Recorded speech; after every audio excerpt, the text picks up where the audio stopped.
Assalamualaikum warahmatullahi wabarakatuh. Salam Om Swastiastu, Namo Buddhaya, salam kebajikan untuk kita semua. Berita terkini datang dari kami yang akan membahas kasus oversharing di media sosial.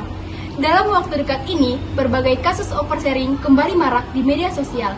Fenomena ini terjadi karena media sosial kini digunakan sebagai sarana utama untuk membagikan berbagai hal tentang kehidupan sehari-hari.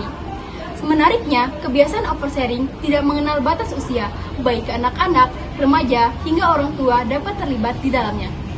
Salah satu contoh kasus yang sempat menjadi perbincangan adalah seseorang yang dengan bangganya mengunggah aib pribadi ke media sosial, yaitu mengenai kehamilan di luar nikah. Kasus tersebut menjadi bukti bahwa kurangnya kesadaran dan menggunakan media sosial dapat menimbulkan dampak negatif, baik bagi diri sendiri maupun orang lain. Postingan yang berisi detail masalah pribadi, lokasi terkini, hingga upaya mencari validasi untuk sekedar berbagi cerita sebenarnya merupakan hal yang wajar. Namun, ketika hal tersebut dilakukan secara berlebihan di ruang publik daring, oversharing dapat menimbulkan dampak negatif bagi kesehatan mental maupun hubungan sosial seseorang. Ancaman nyata oversharing di era digital ini semakin menghantui pengguna media sosial terutama di kalangan remaja. Untuk mengetahui lebih lanjut mengenai pandangan remaja terhadap fenomena ini, beberapa rekan kami telah berkunjung ke SMA Negeri 2 Sumbawa Besar untuk meminta pendapat para siswa tentang oversharing di media sosial. Ya, silakan. Baik, saya ucapkan terima kasih kepada rekan saya. Nah, sekarang kita sudah berada di SMA Negeri 2 Sumbawa Besar untuk mewawancarai salah satu siswa dan siswi tentang bagaimana pandangan mereka tentang oversharing di media sosial. Saya sudah bersama saudari Namira. Bagaimana pendapat Anda tentang penggunaan media sosial di kalangan remaja saat ini? Menurut saya sih bagus ya, karena bisa memperluas relasi tanpa harus keluar rumah. Dan tindakan apa yang Anda lakukan jika melihat orang di sekitar Anda melakukan oversharing berlebihan? Mungkin saya akan menegurnya, karena oversharing di media sosial itu sangat bahaya sih untuk zaman sekarang. Baik, saya ucapkan terima kasih kepada saudari Namira. Nah, sekarang kita akan memberikan reporter selanjutnya kepada rekan saya. Terima kasih. Baik, terima kasih Raisa. Dengan saya Keshananda Muteki nanti bersama dengan saudari Nabila. Menurut Anda, apa yang dimaksud dengan oversharing dalam penggunaan media sosial? Oversharing adalah sesuatu yang seharusnya tidak diumbar-umbar di media sosial, tetapi disimpan di diri sendiri.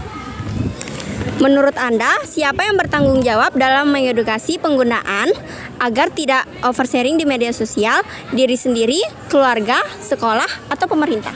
Menurut saya keluarga sih, karena orang tua berperan penting dalam mengawasi pergaulan kita di media sosial. Saya ucapkan terima kasih kepada Bapak Ibu. Nah, selanjutnya saya akan serahkan kepada rekan saya. Terima kasih Kesa, bersama saya di sini Gian Anugrah Pratama dengan Saya Dini Alinza Nursya Fitri. Nah, di sini saya akan mewawancarai Dini tentang oversharing di media sosial. Menurut Dini nih, apa saja sih contoh oversharing di media sosial yang ada di lingkungan sekolah? Ada beberapa ya kalau menurut saya. Jadi sepertinya kita terlalu oversharing di media sosial tentang guru yang tidak kita sukai atau tentang nilai-nilai yang kita dapatkan. Terus kita kayak mengumbar langsung di media sosial sehingga orang lain itu dapat tahu apa yang sedang kita rasakan. Dan mungkin kita juga terlalu terbuka tentang masalah pribadi, mau itu masalah keluarga, pertemanan, atau bagaimana di grup kelas atau GC-GC yang lain. Karena kan secara kita tahu ya, karena teman itu ada yang bisa dipercaya, ada juga yang tidak bisa dipercaya. Walau semuanya itu ya kita belum tahu bagaimana orangnya kan.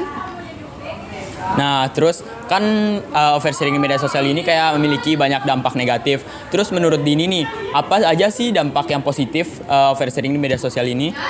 Kalau untuk dampak positif mungkin hanya ada beberapa ya, karena dampak negatifnya itu jauh lebih banyak daripada dampak negatifnya daripada dampak positifnya. Nah, dampak positifnya itu mungkin akan memperkuat pertemanan dengan teman yang lain, atau kita akan jauh lebih mendapatkan yang namanya empati, karena mungkin dengan orang-orang tahu tentang bagaimana kehidupan kita, atau tentang bagaimana orang-orang tahu tentang masalah yang kita hadapi. Iya, betul sekali. Mungkin banyak orang yang akan lebih memberikan empati atau simpati kepada kita. Itu sih Gian. Oke, terima kasih banyak kami ucapkan kepada saudari Dini. Selanjutnya saya serahkan kepada rekan saya. Baik, terima kasih Gian. Jadi saya Lutfiatul Hasana ingin menanyakan kepada guru SMA Negeri 2 Sumbawa mengenai oversharing di media sosial bersama dengan Pak Hendra. Gimana nih Pak menurut Pak? Hai. Jadi oversharing itu menurut pandangan saya selaku guru pendidikan agama Islam, jadi dalam memvisualisasikan, dalam mengeksplor kehidupan kita pribadi, lebih baiknya itu adalah dengan diam saja. Artinya kita melakukan kebaikan, kalau dalam istilahnya itu adalah ketika tangan kanan memberi, maka tangan kiri itu tidak perlu tahu apa yang diberikan. Dan juga ada banyak pandangan dari orang lain yang kita sebut dengan penyakit ain atau penyakit mata. Di situ bisa ada iri, ada dengki sehingga itulah yang kemudian membuat orang lain itu merasa ingin merusak atau ingin menjadi lebih daripada kita dengan melakukan perilaku-perilaku yang tidak baik. Mungkin seperti itu. Baik Pak. Nah menurut Pak nih siapa sih pihak-pihak yang kayak untuk mengedukasi masalah ini? Apakah diri sendiri, keluarga, pemerintah atau sekolah?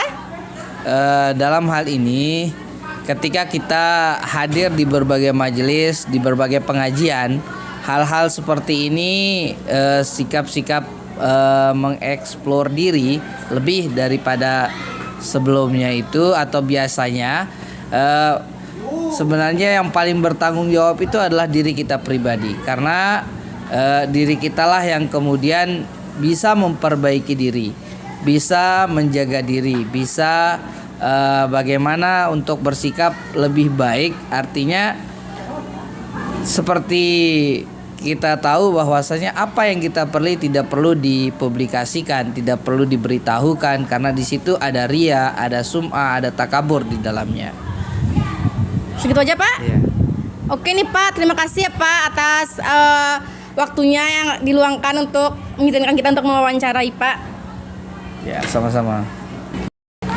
Nah itu tadi pendapat dari salah satu guru di SMAN Negeri 2 Sumbawa. Sekian dari saya akan mengembalikan ini ke rekan saya. Terima kasih untuk rekan kami. Untuk menutup berita terkini, Saya Laura Bilbina Sahira. dan saya Launia Larsati, kami pamit undur diri. Terima